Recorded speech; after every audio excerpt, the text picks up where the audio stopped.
Selamat datang di channel Darah Biru Raja-Raja, sebuah channel yang membahas sejarah dan silsilah raja-raja di dunia.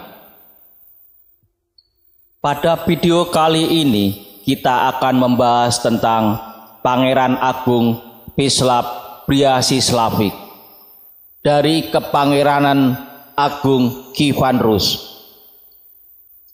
Video ini adalah video ke-22 dari seri video Perang Rusia-Ukraina.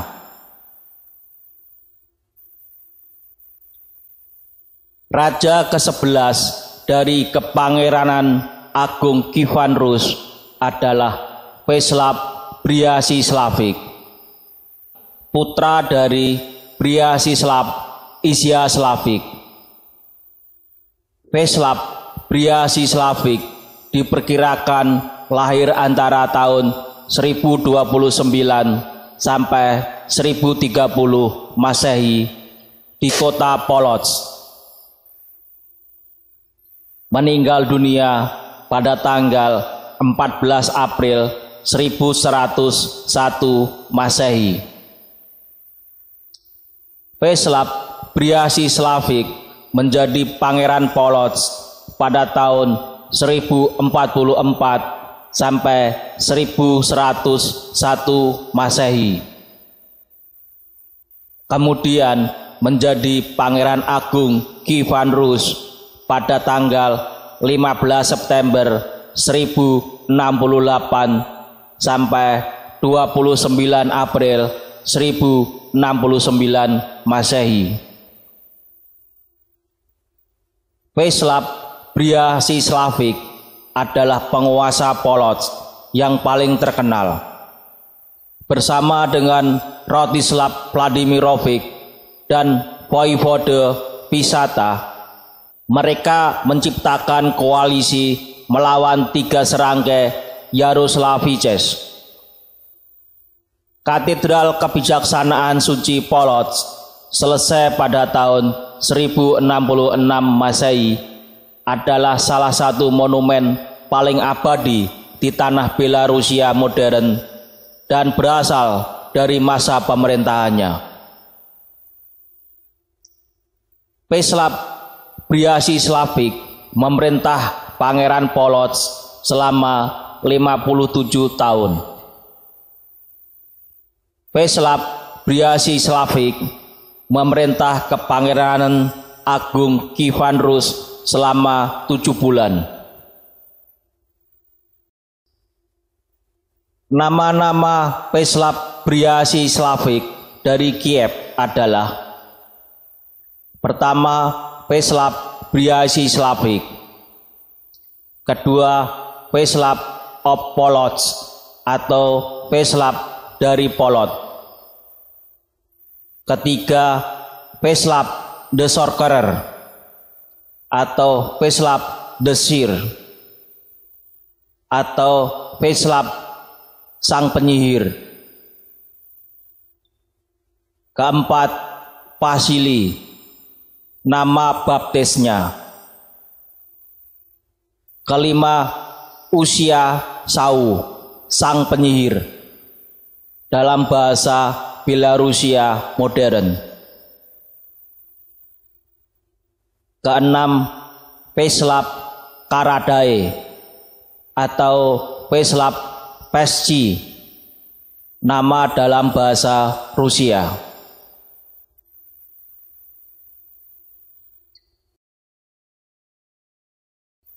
Vyacheslav Bryatislavich atau Vyacheslav of Polot adalah putra dari Bryatisław Izyaslawicz.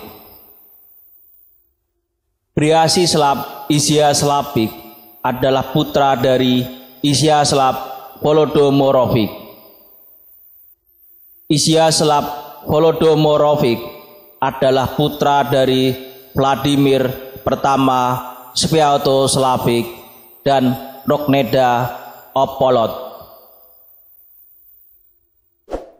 Vladimir I Sviatoslavich adalah putra dari Sviatoslav pertama Igorevich dan Malusa. Pangeran Sviatoslav Igorevich adalah putra dari Igor Rurikovich dan Olga dari Kiev. Pangeran Igor Rurikovich adalah putra dari Pangeran Rurik dan Evanda dari Normandia. Rurikevich adalah pendiri Wangsa Rurikid. Jadi, Peslav Briasislavich adalah udek-udek atau keturunan ke-6 dari Pangeran Rurik. Tanda pribadi Peslav Briasislavich tidak diketahui secara pasti.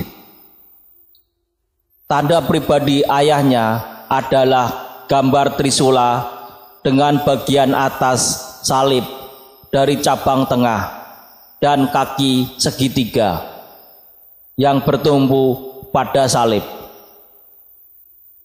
Trisula ini mirip dengan tanda pangeran pendiri keluarga Izyaslav Vladimirovich dan dilengkapi dengan salib di pangkalan. Bagian atas salib dari cabang tengah adalah tanda Izyaslavich dari Polot. Selama penggalian arkeologis di Minsk, sebuah fragmen cambuk tanduk ditemukan dengan gambar trisula dengan bagian atas salib dari cabang tengah dan mungkin dengan salib di pangkalan, tetapi tanpa kaki segitiga. Tanda ini dikaitkan dengan Peslav Briasislavich.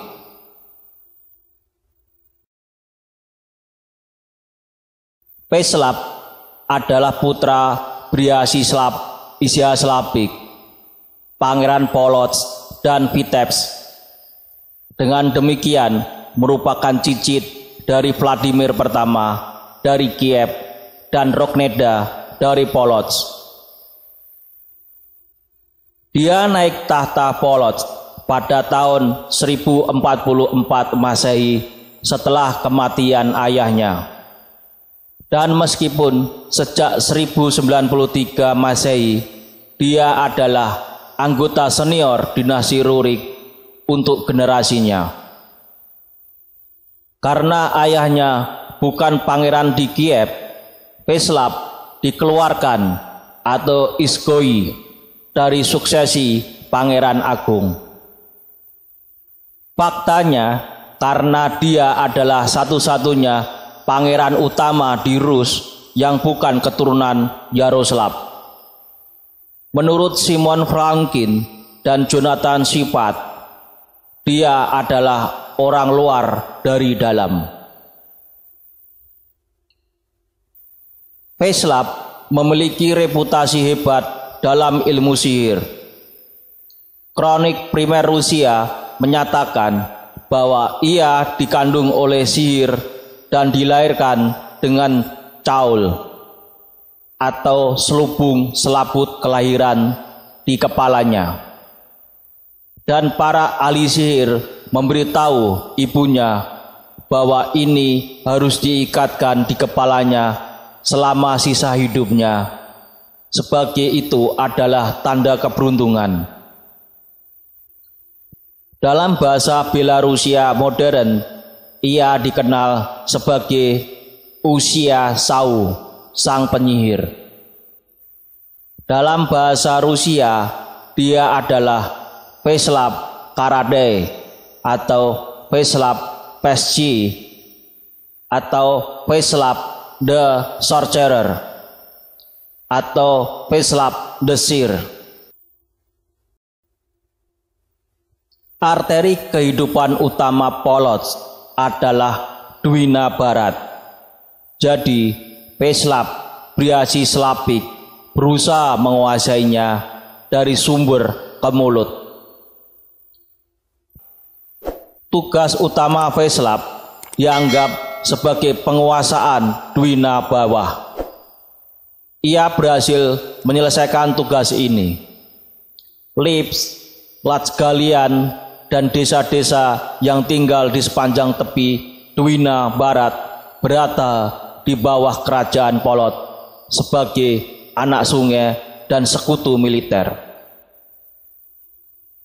Dua kota pos Polot, Gretsike dan Kukeinos didirikan di sini, yang kemudian menjadi pusat kerajaan di kemudian hari.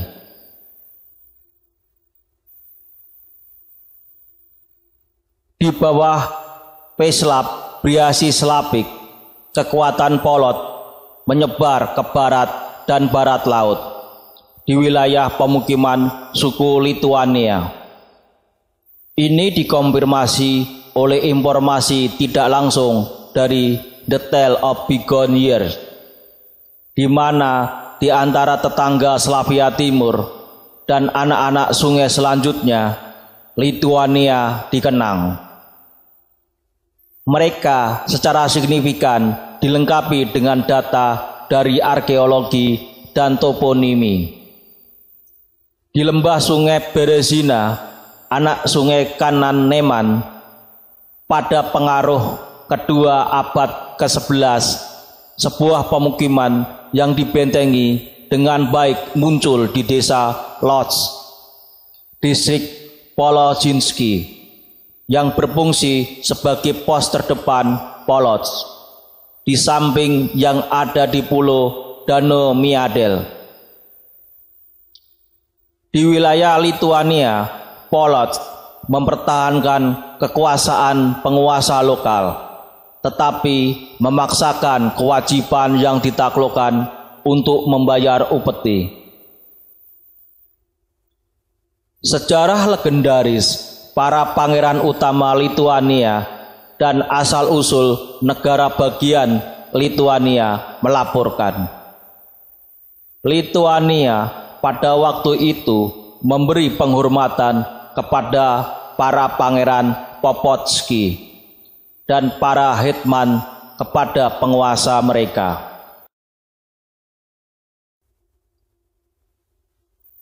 Di timur, perhatian Peslap Briasi Slavik ditarik ke wilayah Dnieper, di mana Polot sangat penting untuk memperkuat dominasi atas sebagian rute Dnieper. Namun, pelaksanaan tugas ini kurang berhasil. Kiev tidak menginginkan persaingan dalam komunikasi Dnieper yang penting. Oleh karena itu, pada paruh kedua abad ke-11, banyak upaya dilakukan di pihaknya untuk akhirnya menaklukkan wilayah Dnieper atas kekuasaannya. Benar, ini terjadi dalam kondisi perjuangan keras kepala antara Kiev dan Polotsk. Menurut sejarawan Polandia Jan Paperski, Pangeran Peslap dari Polot adalah penyelenggara kerusuhan pagan di tanah Obodrites pada tahun 1066 Masehi dan di Swedia pada tahun 1067 Masehi. Karena kepentingannya untuk mengisolasi Yaroslavik dari bantuan Skandinavia yang secara luas digunakan oleh ayah mereka, Yaroslav the Wise. Pertarungan melawan pemberontak mengalihkan kekuatan dari kemungkinan sekutu Yaroslavik.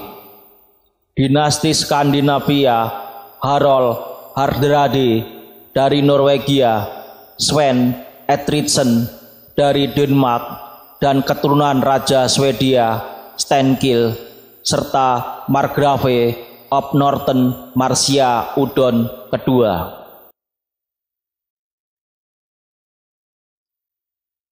Pada tahun 50-60-an abad ke-11, proses subordinasi kelompok utara Drigovici ke Polotsk berakhir, atau sebagaimana L.V.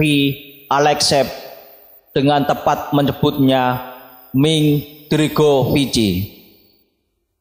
Dengan demikian melampaui penetrasi pengaruh Turov yang pada waktu itu berada di bawah kekuasaan Kiev.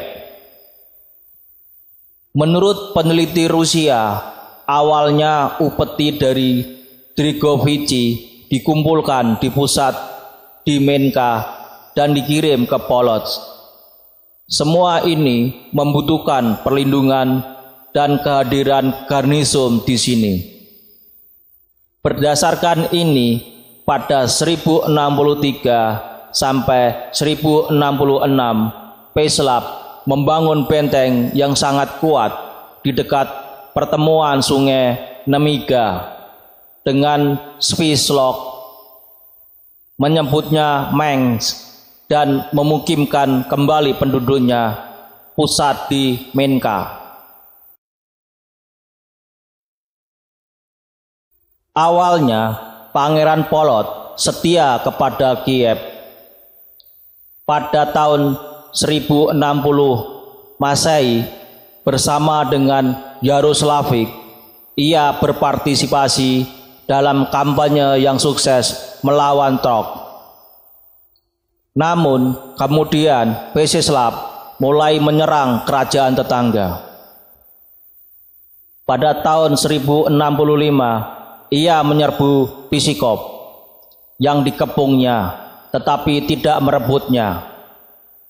Dan pada tahun 1067 Masehi di tepi sungai Chereka, ia mengalahkan pasukan Pangeran Novgorod Mstislav Izyaslawik dan menduduki Novgorod. Novgorod sebagian dibakar, beberapa warga kota ditawan, dan lonceng dipindahkan dari katedral Saint Sophia Novgorod. Lonceng, ikon, dan peralatan gereja Novgorod dibawa ke Polotsk.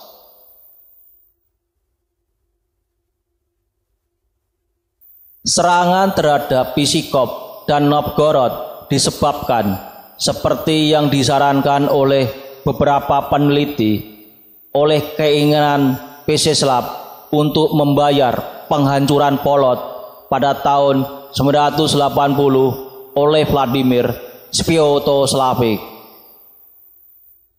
Menurut sejarawan Belarusia G. Semenchuk, mungkin tindakan Mstislav dipicu oleh kampanye Adipati Agung Kiev Izyaslav Yaroslavik melawan orang Estonia di Dwina bawah dan memaksakan upeti kepada mereka. Pada awal tahun 1066, pembangunan katedral ortodok Saint Sophia dimulai di Polotsk. Katedral ini telah menjadi simbol klaim Polotsk atas kesetaraan dengan Kiev dan Novgorod. Dan para peneliti menyatakan bahwa jarahan dari Novgorod setahun sebelumnya ditujukan untuk katedral ini. Hagia Sophia telah bertahan hingga zaman kita dalam bentuk yang berubah secara signifikan. Praktis dihancurkan pada tahun 1710 Masehi dan sekarang menjadi struktur arsitektur monumental tertua di wilayah Belarusia modern. Pada awal tahun 1067, Mstislav pergi ke Novogrudok dan mendudukinya. Pada tahun yang sama, 3 Yaroslavik atau 3 serangga yang memerintah bersama Izyaslav dari Kiev, Sviatoslav dari Chernigov, Pshivolod dari Pereyaslavsky menentangnya. Mereka pergi ke Minsk atau Minsk dan menghancurkannya. Pasukan Yaroslavici dan Pešislav berkumpul di sungai Nemiga. Menurut Vitacicev, pasukan berdiri di salju tebal satu sama lain selama seminggu. Pada akhirnya Pešislav menyerang.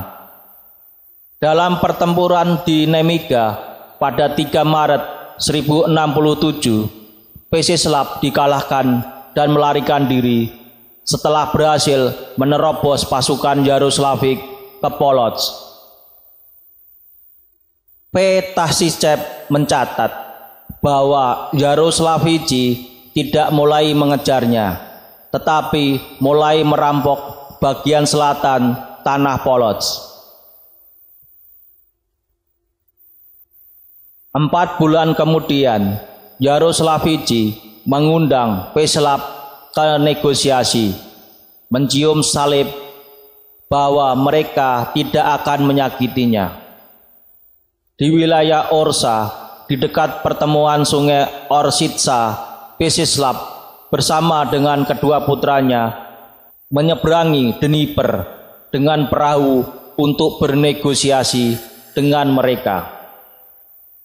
Namun Yaroslavik melanggar ciuman salib, menangkap Pešislav dan kedua putranya, membawa mereka ke Kiev, di mana mereka menempatkan mereka dalam potongan. Potongan adalah penjara tanpa pintu yang dibangun di sekitar seorang tahanan. Pešislav dipenjara selama lebih dari 14 bulan, sampai saat pada tahun 1068 Polotsi menyerang tanah Kiev yang mengalahkan Yaroslavik dalam pertempuran Alta. Kievan menuntut kuda dan senjata dari Yaroslavik untuk melawan Polotsi sendiri.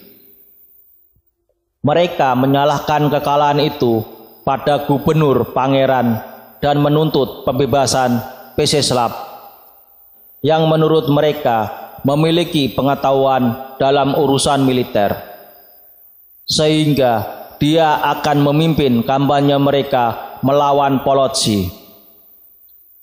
Yaroslavici menolak rakyat Kiev segalanya. Para prajurit menyarankan Izyaslav untuk memperkuat penjaga, memotong atau membunuh Pešislav dengan menipunya ke jendela tempat tahanan menerima makanan. Namun pada 15 September 1068 Masehi, sebuah pemberontakan pecah, di mana orang-orang Kiev membebaskan Pešislav dari pemotongan dan mengangkatnya ke tahta pangeran. Izyaslav melarikan diri ke Polandia, di mana sepupunya memerintah. Adipati Agung Kiev, Pešislav Briašislavik, hanya tinggal selama 7 bulan. Setelah mengetahui bahwa Izyaslav kembali dengan Polandia, Pešislav berbaris dengan tentara Kiev melawannya, tetapi merasakan ketidakstabilan posisinya. Diam-diam pada malam hari meninggalkan tentara di Belgorod dan melarikan diri. Di pagi hari, tentara mengetahui bahwa mereka dibiarkan tanpa pemimpin dan mundur ke Kiev. Izyaslav mengambil Polotsk dari Pešislav. Pertama-tama menunjuk putranya Mstislav di sana, dan setelah kematiannya Sviatopluk.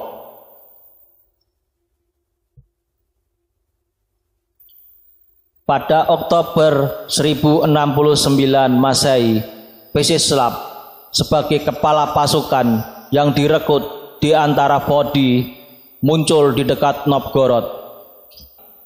Tetapi pada tanggal 23 Oktober ia dikalahkan oleh Novgorodian dan ditangkap. Namun dia segera dibebaskan.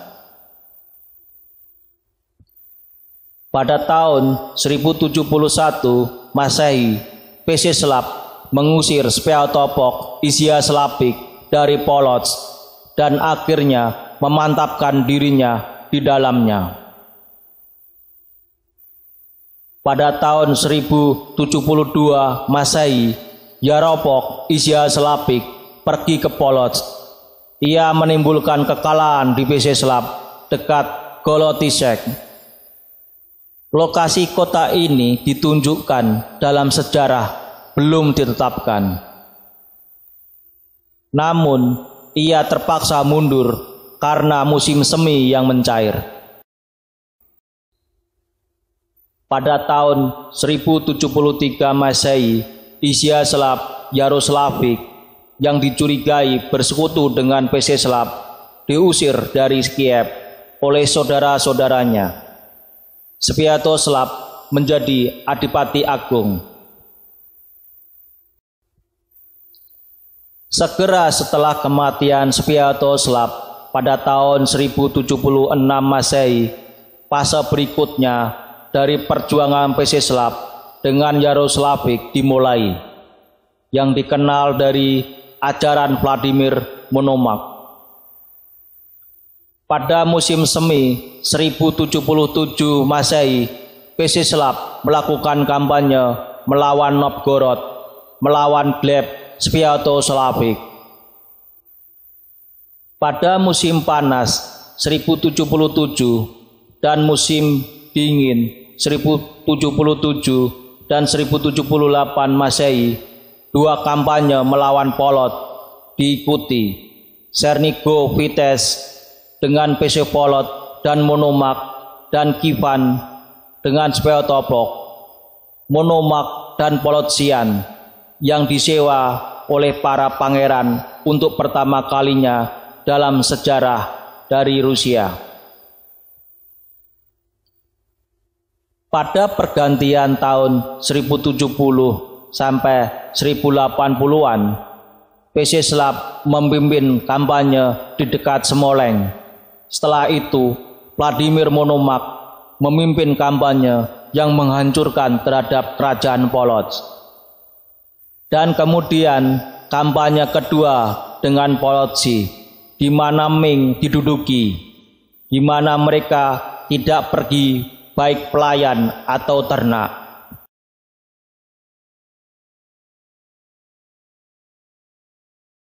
Penelitian arkeologi yang dilakukan oleh arkeolog Sergei Tarasov di Polot dengan meyakinkan membuktikan bahwa itu berada di bawah Pesislav Bryatislavik pada pertengahan abad ke-11.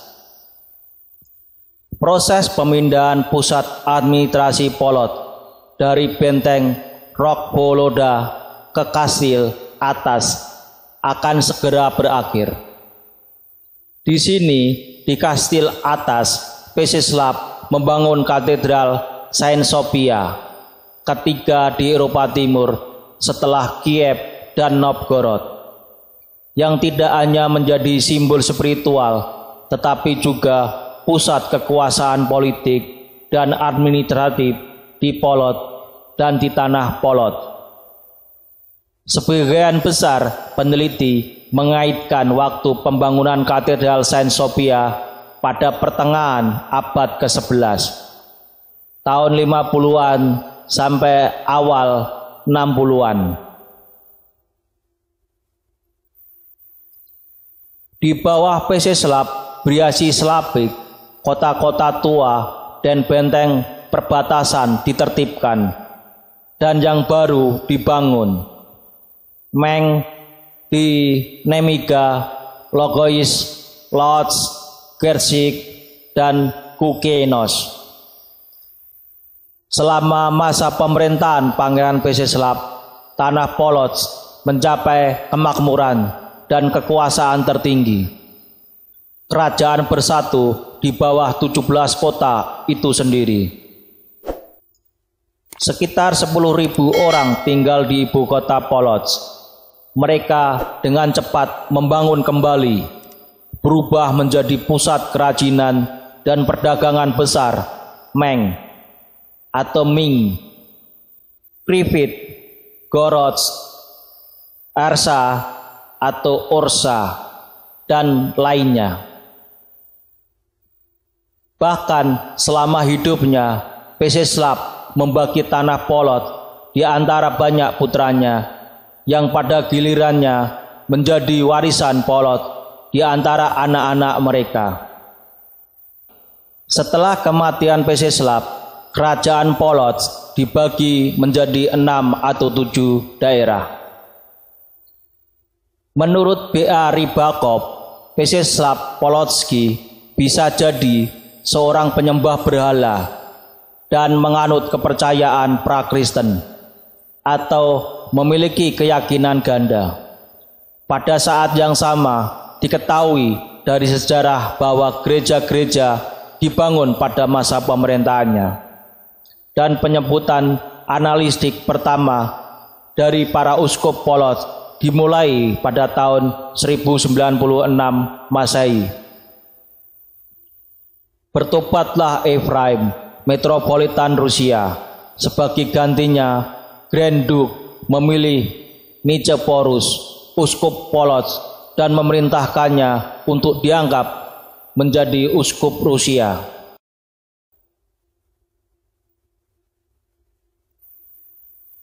Selama penggalian arkeologis, gambar tanda pangeran dari abad ke-11 awal abad ke-12 ditemukan.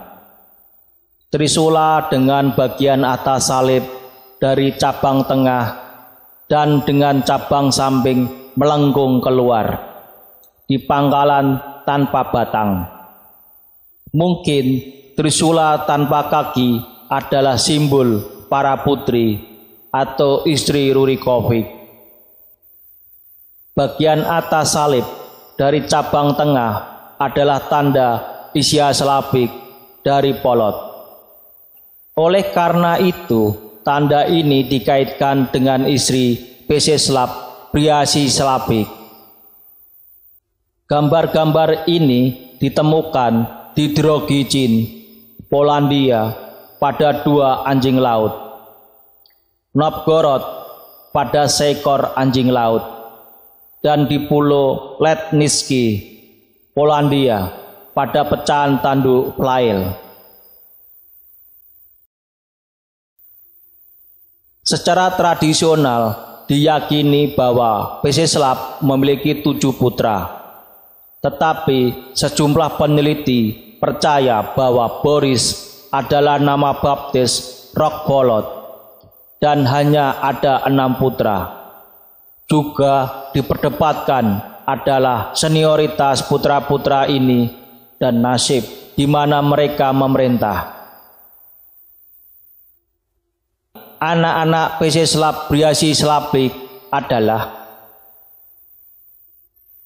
pertama, Roman Pčeslav Polotský, Pangeran Polotsk.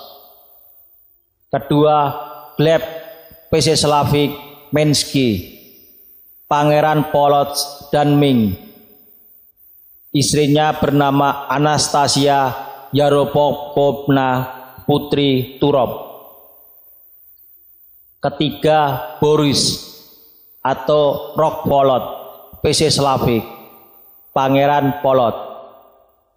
Keempat, David Pčeslavik dari Polot, Pangeran Polot. Kelima, Rostislav Pčeslavik, Pangeran Polot. Keenam, Sviatoslav Pčeslavik, Pangeran Polot, ayah Yuprosine dari Polot.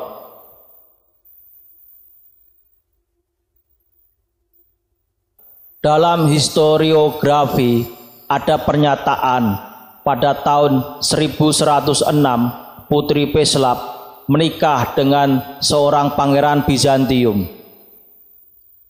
Ini hanya didasarkan pada kesalahan dalam tabel Sisilah Karamzin yang dimasukkan dalam sejarah negara Rusia. Di tabel, Putri Pesislav bingung dengan Putri Volodar Rotislavik yang memang menikah dengan Bizantium.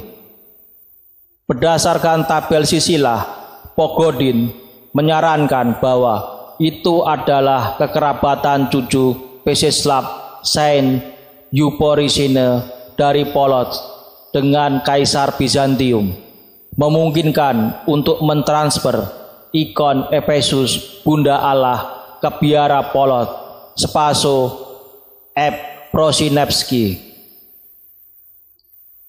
Ide itu diambil oleh peneliti lain, Loparev, menjelajahi hubungan Rusia Bizantium, memberi tanggal pernikahan pada 1106 Masehi.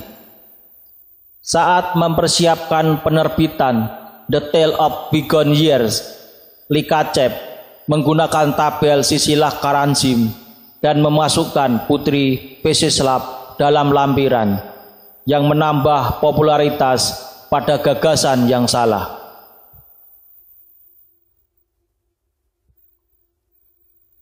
Pesislav Bryatislavik diangkat dalam beberapa karya seni kontemporer. Berikut ini adalah karya seni kontemporer tentang Pesislav Bryatislavik dari Polotsk.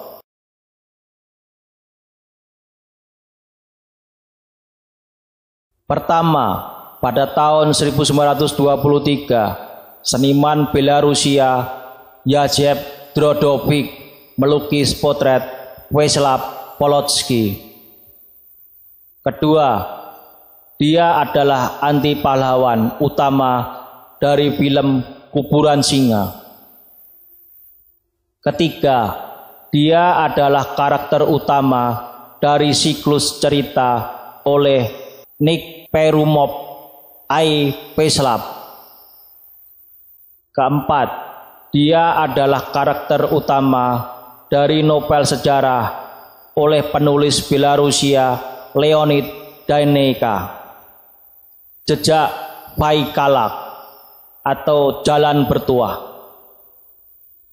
Kelima, dia adalah karakter utama dari novel fantasi sejarah oleh penulis Belarusia Sergei Boliga, Pada Hari Rabu pada pukul 1 siang, Serigala Besi. Keenam, dia adalah karakter minor dalam cerita sejarah oleh Elisabeth Dworetskaya, Harald Tresur. Ketujuh, Peslav, Penslav, Vyacheslav, Volkov, Pesulap, Prince of Polotsk adalah salah satu karakter utama dalam siklus novel karya A. Valentinov The Eye of Power, di mana tema esensi tidak manusiawinya dikembangkan secara luas. 8. Dia adalah pahlawan dari lagu grup Pelageia, Werewolf Prince. Kesembilan, dia adalah pahlawan dari lagu grup Molat, Vyacheslav Karadze.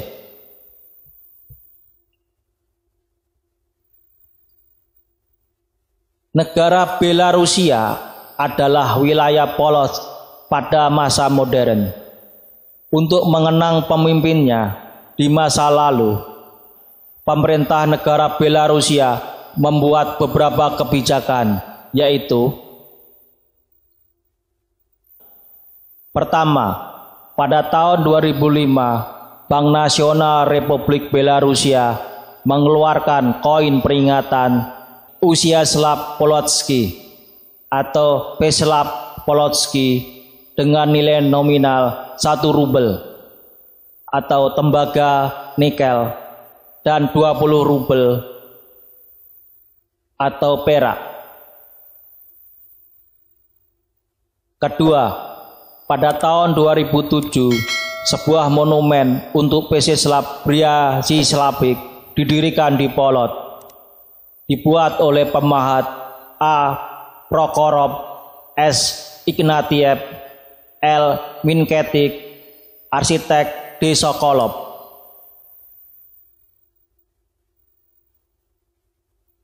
Nama Pesław juga digunakan untuk memberi nama beberapa hal, yaitu: pertama, pada tahun 1785 Masehi, kapal perang armada Baltik Rusia Pesisław dioperasikan. Kedua, ada balsam Belarusia Wizard.